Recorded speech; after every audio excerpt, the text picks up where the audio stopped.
Well, here we are, folks. Today we're looking at the grade 8 pieces, well, one of them at least, doing the A2 Il Pleut. It's raining. Please excuse my terrible French there.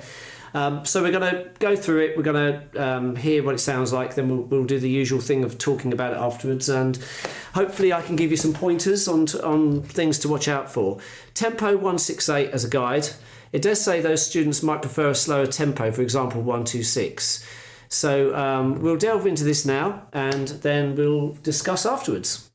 So before I play this, going back to that thing about tempo here, it says 168 Allegro Vivo. It's a very fast tempo indeed. It does say in the footnotes that students might prefer a slower tempo, 126 for example.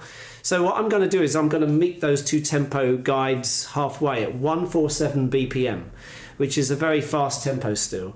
And it's a good indicator then, a good compromise between the two extreme performance speeds you could play it at.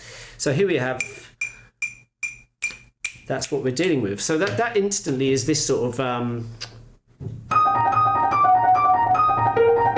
it's quite quick, isn't it? So here we go, let's try and play it.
So going from the beginning then, we want to create a nice pitter-patter effect as we're playing this part very, very lightly really. We've got that E flat in the left hand, very high note. Sopra is written there, it means just crossing over. So,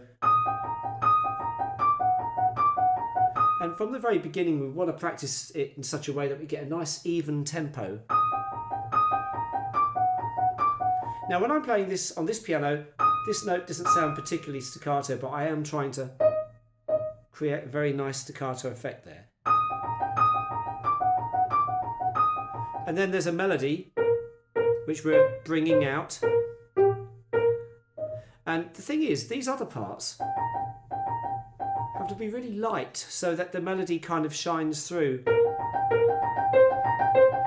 Be careful not to be going...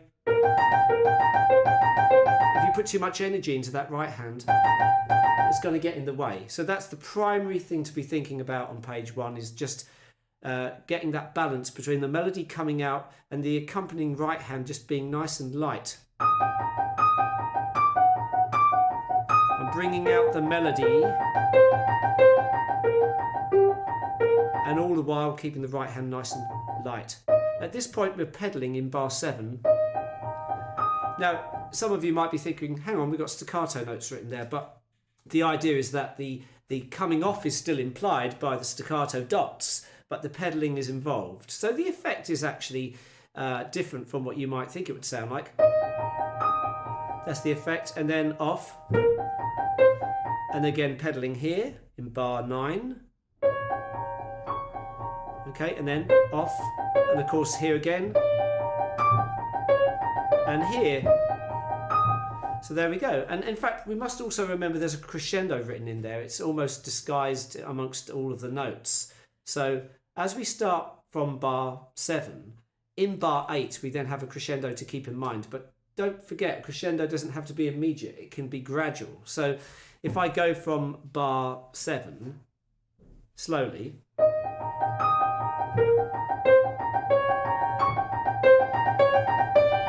building up. So you can imagine just playing the left hand. That kind of effect. Obviously we're going actually to do... Well, let's go from, when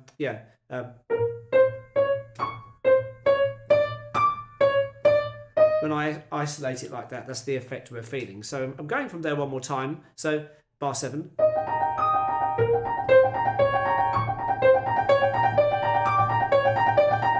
As soon as I get to this bar, which is bar 13, diminuendo is then going to apply over several bars. So, you know, we're starting it a bit louder. I'm doing it wrong, aren't I? Sorry.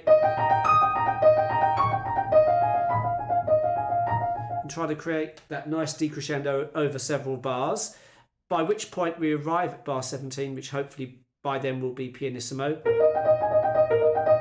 Keep in mind there's no more pedal markings. The pedaling is only done in this piece where it tells you to do it. So don't over pedal this piece, just pedal when it tells you to. So bar 17, sorry, ideally played properly. Nothing too confusing there really. Our left hand as usual is crossing over every now and then. And then we get to the bottom of the first page. So, you know, we're just gradually building up there.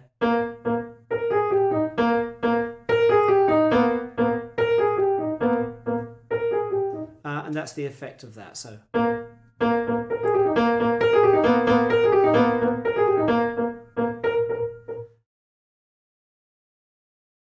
And then this bit here can be quite delicate from bar 27, you know, if we play it slowly. I must keep the left hand actually very short.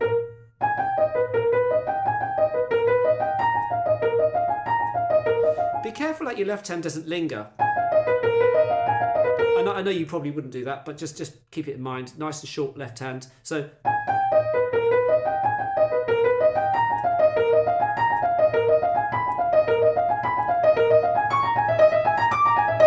Obviously it's building up, poco crescendo in bar 30, gradually building up. The trick is with these crescendos and diminuendos is not to anticipate them too soon. Give yourself the time, the luxury of several bars worth of building, which is then really turning it into an interesting piece. It's gradually building in volume and gradually dropping.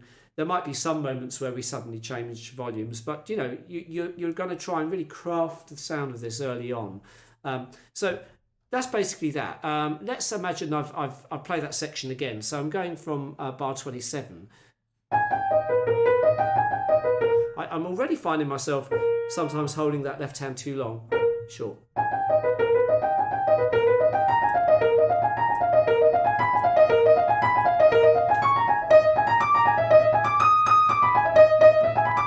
Obviously, I'm playing it a little bit slower than you would probably do in the actual performance, but you're getting the idea. Then we reach this section, which is obviously fairly loud at this point. A slight lull there. There's a strange place for a diminuendo in bar 37, I think it is, 5, 6, 7, yeah, because it's so temporary there. Next bar, it kind of climbs back at you, so it's kind of loud and then a little bit less and back to loud, you know. If I go back to 35. In fact, it's very easy to misplace the accented notes there. You know, we've got the... They don't really change much. It's just the other part. It's very difficult to get that dynamic in there properly. Then climbing back, and then of course broken chord there, followed by this suddenly loud bit. So keep in mind, bar 40 and bar 39 are soft.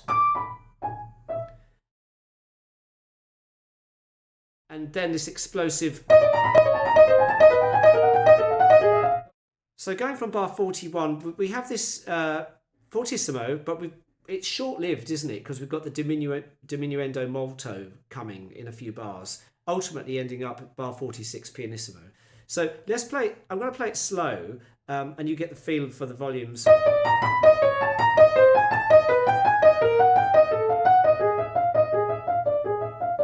You can see how I've brought that down gradually. So really the trick to this is practicing it slow anyway, so that you can get the timing really tight.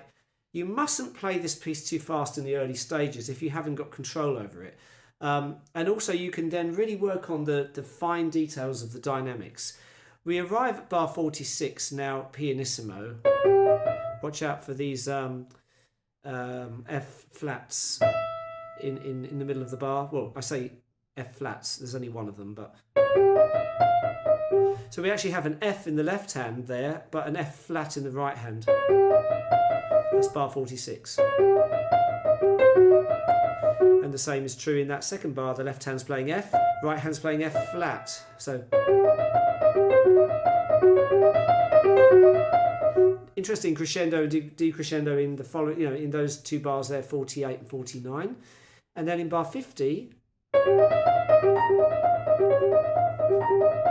two repeated bars there, very straightforward. So as we're approaching the page turn at the end of page 2, the easiest way to do this is just have the page folded up, so there's a corner on it and you can grab it with your left hand. You can turn the page with the left hand as you're playing the D flats, but don't leave it too late to grab the page. As you're playing the D flats, you need to be grabbing the page. You could even memorize some of the left hand so you know that part really well. So as you're playing this, your left hand is already aware of where it's going to end up, straight on the E flat. You know, you need to know that really solidly. As you turn the page, head to E flat. So I'm playing right hand D flats,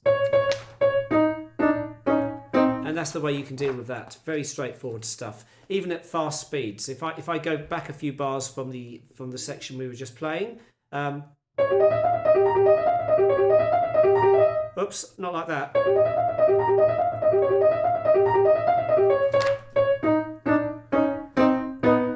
Nice crescendo coming as well, of course, and then we reach the loud point there, and then there's that decrescendo.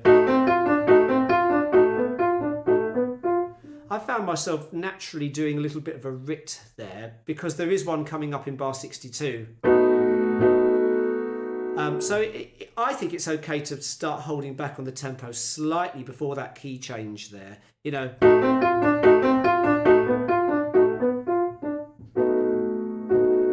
To me, it sets it up rather well. And then we have this moment of relative calm, followed by...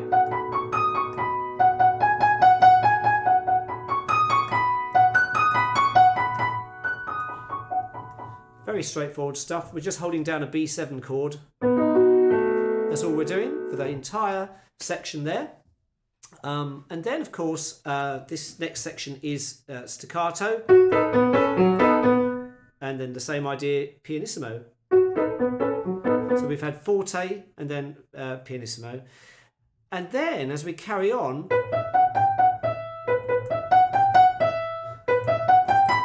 try to really work on getting that nice dynamic build up there from piano at 78.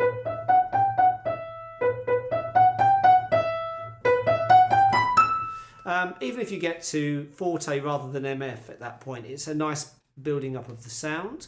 The left hand here is slurred, isn't it? In bar 78 and 79. Now, if we're really being picky here, that's a little bit challenging because the right hand would want to play, but it's actually, so you've got to keep the staccato right hand.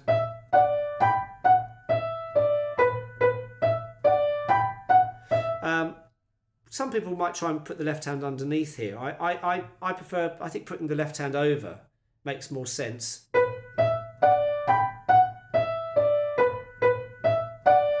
So you've got to really be careful that you're keeping that legato in the left hand. And in fact, I think I played the wrong note. Yeah, there's a C sharp there. Just watch out for that. Don't do the same thing both times. D to B, and then C sharp to B.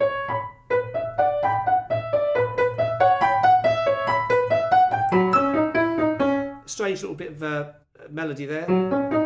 That's the part, because of course now we have D sharps, don't forget. We're in a new key, so we're watching out there. And don't hold the last note. Be careful.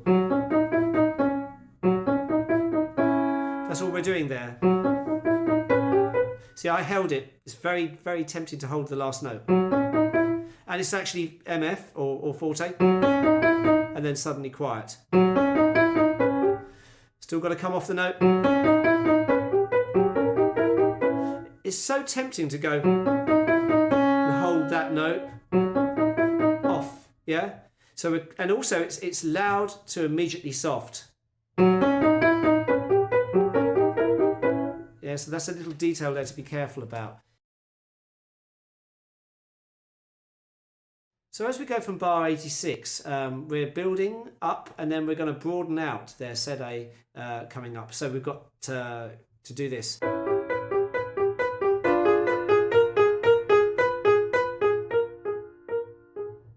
And then we're back into the original key again and the original idea. We're back into E flat major. And all is well. There's nothing else about this page to worry about. It's exactly the same setup as you had on the first page. So if I pick up from the bottom of this page, nothing new there. At this point, it does feel awkward to do a page turn. So I've actually got the other sheets laid out next door there. So I think that's right. That's fine. And then we're building here. And then dropping. So don't start too loud. Did I do that right? I think I did. Wasn't very good though, was it? It's the same idea actually, isn't it? It's building up for 2 bars and then it's just dropping back. So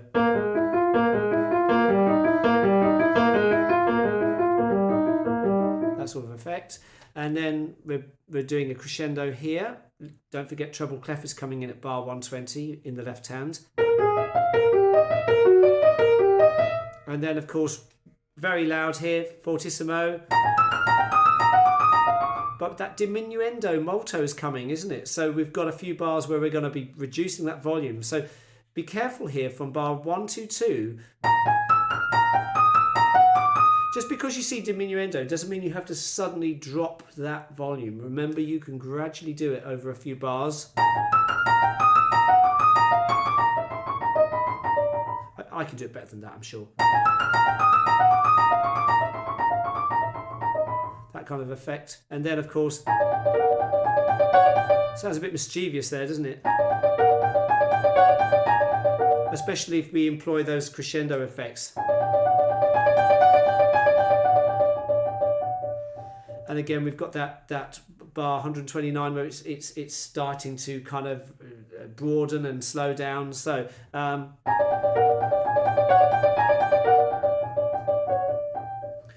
now the next section. So I mean, I'm ploughing through this fairly quickly. Obviously, you can sit and practice these sections and let them settle down before delving too far ahead. If we do go from bar 130 though, straightforward stuff really, just very crisp left hands like that. In fact I played a mistake there, didn't I? Don't do B and A, it's B flat and A. Got to be very careful there. That's the effect there, so that's the sound of it. Obviously it would be quicker than that, but I'm going to play it slowly.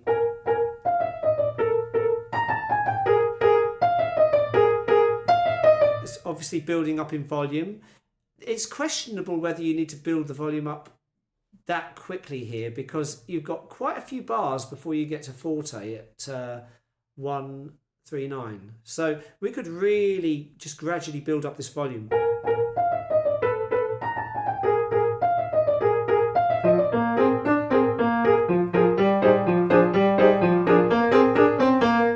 Ideally with the right notes.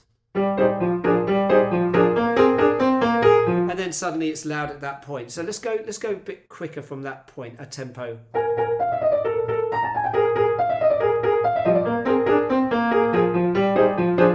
I keep going wrong. It's a fiddly little bit there, and then little echo effect.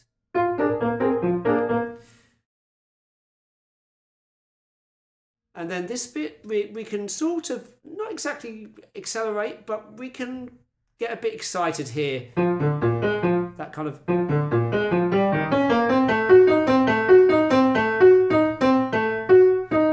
You see what I did there? I sort of deliberately pushed forwards on tempo a bit. That stretto implying this sort of more excitable moment.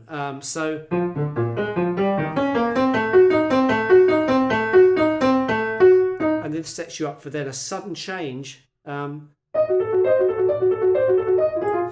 Sorry.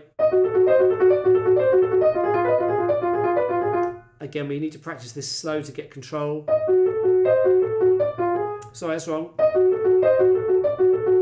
It's so tempting in bar 150 and 151 to change the right hand, but the two bars are the same, aren't they? You know. Keep in mind the melody is in the left hand. All the way through this piece we have these sort of delicate one-note melodies going along, so you've got to be very careful that we can hear these tunes, these melodic lines. Sorry.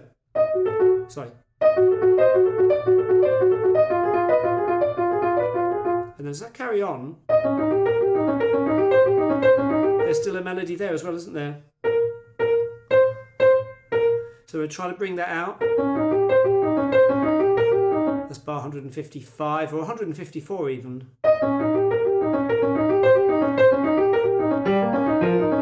Again, I'm playing it a little bit slower for purposes of demonstration.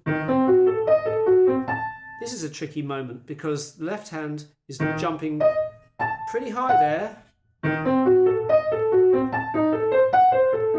And then, of course, more madness coming. Up to a high F in the left hand. Obviously, we're building up volume as well. And slightly yielding at the end there. And then the final section, stretto, again, it feels like it's, although it's quiet, it is building there, isn't it? From bar 164.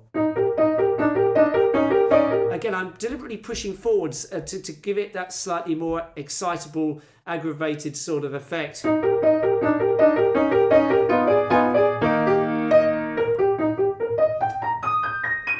I just need to practice that a bit at the end, but that's the idea. We're just playing an E flat major arpeggio on those final few bars. So, I hope what I've been yabbering on about has been useful to you today.